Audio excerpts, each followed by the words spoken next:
Jadi dalam 1 bulan ke belakang ada 5 berita anime besar dengan judul besar yang mendapatkan update terbaru. Mulai dari season terbaru Frieren Beyond Journey Ends, season 2 sampai diadaptasinya salah satu manga 2 cewek imut berpetualang di dunia post-apokaliptik. Jadi apa aja update animenya? Yuk kita mulai aja videonya.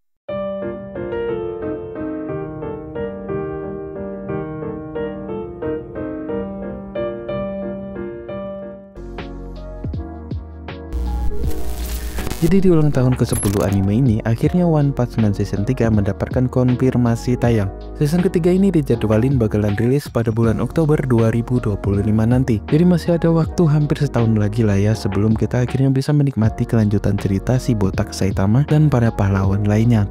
Terus trailer utama dan visual key untuk season 3-nya juga udah dirilis beberapa waktu yang lalu. Untuk studio produksi, season 3 ini masih dipegang sama Jesse Staff, sama kayak season 2-nya kemarin. Walaupun ya season 2-nya dulu tuh banyak banget dikritik karena animasinya yang kurang memuaskan, tapi saya berharap kali ini mereka bisa memberikan performa yang jauh lebih baik, dan mereka dengerin kritik para fans di season sebelumnya. Apalagi ini adalah momen penting, mengingat season ketiganya ini juga dirilis dalam rangka merayakan 1 dekade kehadiran anime One Punch Man. Untuk komposisi cerita sendiri, Tomohiro Suzuki kembali bertanggung jawab atas alur cerita di season 3-nya ini. Buat kalian yang belum tahu, beliau ini adalah orang yang juga terlibat dalam proyek-proyek besar lainnya. Dia juga yang bertanggung jawab atas komposisi cerita One Punch Man season sebelumnya. Jadi kalau saya sendiri berharap ceritanya bakalan tetap solid dan moga aja nggak bakalan ngecewain. Soalnya jujur untuk ceritanya saya tetap bisa nikmatin di season 2-nya kemarin. Jadi masalahnya tuh cuma di penganimasiannya doang sih menurut saya yang kerasa kurang gitu. Desain karakter untuk season ini juga nggak main-main, ada 3 nama besar yang bakalan menangani desain karakternya, yaitu Chikashi Kobota, Shinjiro Kuroda, dan Ryosuke Shirakawa. Mereka semua punya reputasi bagus di industri anime, jadi saya yakin hasilnya bakalan sesuai ekspektasi kita. Oh ya, untuk posisi sutradaranya ya, sampai video ini diedit masih belum ada pengumuman resmi siapa yang bakalan ngisi posisi ini. Setelah kita menunggu kurang lebih 6 tahun dan juga beberapa kali ditunda ya nih anime, akhirnya season 3 ini mendapatkan update rilis resminya. Meskipun masih agak lama, tapi seenggaknya kita udah punya gambaran kapan anime ini bakalan tayang. Semoga aja nggak ada penundaan lagi dan beneran tayang pas ulang tahun ke-10-nya nanti. Nah, kita udah bahas soal One Punch Man season 3 yang bakalan dirilis tahun 2025 ini. Sekarang kita pindah ke anime sport paling bagus menurut saya saat ini ya, apalagi kalau bukan Haikyuu. Jadi pada tanggal 2 Maret kemarin di acara spesial Haikyuu yang diadain di Tokyo ada pengumuman penting tentang film kedua dari seri sebelumnya, yaitu Haikyuu The Dumpstar Battle. Nah, film ini bakal melanjutkan cerita Karasuno High School setelah bertanding sengit melawan Nekoma High School. Jadi film part 2-nya ini diberi judul Haikyuu vs Chisana Kyojin. Terus ada teaser pendek dan visual resmi yang udah dipublikasiin juga. Susumu Mitsunaka, sutradara yang sebelumnya sukses menggarap berbagai series anime Haikyuu, dikonfirmasi bakalan kembali untuk menyutradarai film ini di Studio Production IG. Jadi kita bisa berharap kualitas directingnya bakalan tetap konsisten sama kayak sebelumnya. Jadi ceritanya sendiri bakalan fokus ke pertandingan perempat final antara Karasuno High School melawan Kamomedai High School. Ini adalah momen besar karena di sini kita bakalan melihat pertarungan antara 2 Chisana Kyojin alias The Little Giant, yaitu Kurai dari Kamomedai dan Hinata Shoyo dari ya jelas Karasuno ya. Bisa dibayangin kan gimana serunya nanti dimana ada 2 Chisana Kyojin dalam satu lapangan. Jadi ini kayak ajang pembuktian siapa yang pantas nantinya disebut sebagai The Real Chisana Kyojin. Selain itu ada juga episode spesial TV berjudul Haikyuu Bakemonotachi no Iku Tokoro yang bakal tayang di TV Jepang sebelum film utamanya dirilis. Episode ini menceritakan pertandingan antara Fukurodani Academy dan Muji Nazaka High School, jadi kita bakalan dapat lebih banyak konten dari dunia Haikyuu sebelum nonton film utamanya. Tapi sayangnya tanggal rilis pastinya untuk film ini masih belum diumumin. Tapi banyak spekulasi yang bilang kalau film ini kemungkinan bakalan tayang di awal tahun 2026. Ya walaupun semuanya masih berbentuk spekulasi loh ya, saya sendiri jujur masih kebawa sama hype dari film sebelumnya The Dumpstar Battle. Serius deh, itu kualitas ceritanya, directingnya, sampai angle-angle eksperimentalnya tuh bener-bener gila. Kayaknya bakalan seru banget nanti battle antara Kurai sama Hinata Shoyo di lapangan yang sama. Sekarang kita pindah ke list nomor 3. Ini adalah update berita anime komedi yang saya suka banget. Jadi anime Grand Blue Dreaming, akhirnya season 2 dari anime ini dapat update kepastian tayang. Jadi season keduanya ini dijadwalin bakalan tayang mulai tanggal 7 Juli 2025. Jadi masih ada waktu sekitar beberapa bulan lagi lah ya, buat kita bisa nikmatin kelanjutan aksi nggak jelas dan absurd dari Lori Kitahara dan teman-temannya. Tapi untuk lagu pembukanya udah dikonfirmasi bakalan dinyanyiin sama band reggae Jepang Shonan no Kaze dengan judul Seishun Toha atau Internal Youth.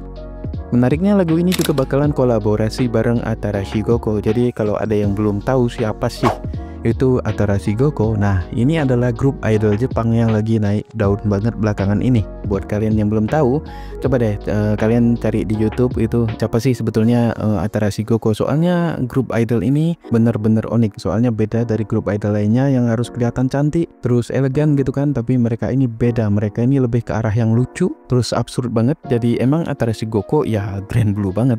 Terus Susumu Takamatsu, sutradara dari season pertamanya, dikonfirmasi bakalan kembali untuk menggarap season kedua ini. Jadi beliau adalah orang yang berhasil membawa vibe absurd dan komedi expression dari manga ke layar kaca dengan sangat baik menurut saya. Selain itu, Hideyoki Kusuma juga dipercaya untuk bertanggung jawab atas desain karakter dan arahan animasi utama. Jadi kita bisa berharap kualitas visualnya bakalan tetap konsisten sama seperti di season pertamanya. Untuk kalian yang mungkin belum pernah nonton Grand Blue Dreaming sebelumnya, jadi season pertamanya tuh tayang pertama kali pada Juli 2018. Jadi kurang lebih udah 7 tahun kita nungguin kelanjutan cerita anime ini.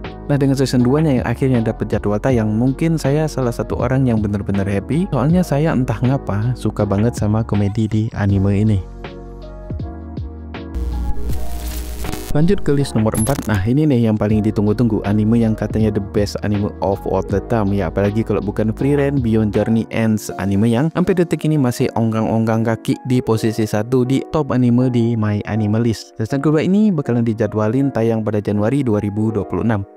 Terus visual teaser baru udah dirilis beberapa waktu yang lalu. Teasernya sendiri menampilkan trio Frieren yang lagi istirahat dengan tagline A Trivial but Irreplaceable Adventure, atau kalau di bahasa Indonesia ini tuh petualangan yang sederhana tapi nggak bisa digantiin dengan apapun. Untuk studio produksi, Madhouse dipastiin bakalan kembali menggarap season keduanya ini. Jadi kalau soal kualitas sudahlah ya, kita nggak bisa raguin lagi kualitas dari Madhouse. Keiichiro Sato, sutradara dari season pertama, juga dikonfirmasi bakalan kembali untuk menyutradarai season kedua ini. Beliau adalah orang yang berhasil membawa nuansa emosional mendalam dari manga ke layar kaca dengan sangat baik. Selain itu, Tomohiro Suzuki yang bertanggung jawab atas komposisi cerita di season pertama juga bakalan kembali untuk season kedua ini. Jadi kita bisa berharap ceritanya bakalan tetap solid dan nggak bakalan ngecewain, moga aja ya. Nah ini dia nih berita terakhir kita atau list terakhir kita. Manga favorit saya, Sumatsu Touring alias Touring After the Apocalypse, akhirnya dapat adaptasi anime. Jadi animenya sendiri dijadwalin bakalan tayang pada tahun 2025 meskipun tanggal pastinya belum diumumin. Jadi mau nggak mau kita masih harus sabar nungguin jadwal tayang lengkapnya sebelum kita bisa nikmatin cerita tentang dua cewek imut yang menjelajahi dunia post-apokaliptik ini. Buat kalian yang suka konsep chill tapi tetap seru, anime ini bakalan cocok banget buat kalian. Jadi ceritanya nih ya, tanggal 21 Februari kemarin, Aniplex merilis visual teaser pertama yang menampilkan dua cewek duduk santai di tengah Shibuya Scramble Crossing dekat motor trail mereka. Menariknya, model dari visual itu ternyata pengisi suara utama yaitu Konomi Inagaki dan Miyu Tomita. Terus studio Nexus dipastiin bakalan ngegarap proyek ini. Buat kalian yang belum tahu, Nexus adalah studio yang udah punya kredibilitas yang bagus di industri anime, terutama anime-anime yang bergenre slice of life dan adventure. Jadi kita bisa berharap kualitas animasinya bakalan sesuai ekspektasi kita. Genre anime ini sendiri adalah adventure, slice of life, dan seinen. Ceritanya tentang Yoko dan Airi, dua gadis yang menjelajahi Jepang post-apokaliptik gunain motor trail. Konsep ini bener-bener fresh banget dari kejenuhan anime isekai yang lagi banyak banget di beberapa tahun kebelakangan ini. Soalnya anime ini nggak cuma fokus ke dunia post-apokaliptiknya yang biasanya tuh dark atau suram, tapi justru colorful dan chill. Bahkan kan akan ada banyak motor dan motorsport yang cukup mendominasi ceritanya, karena penulis manga ini, Sakai Saito, emang suka banget sama dunia motorsport.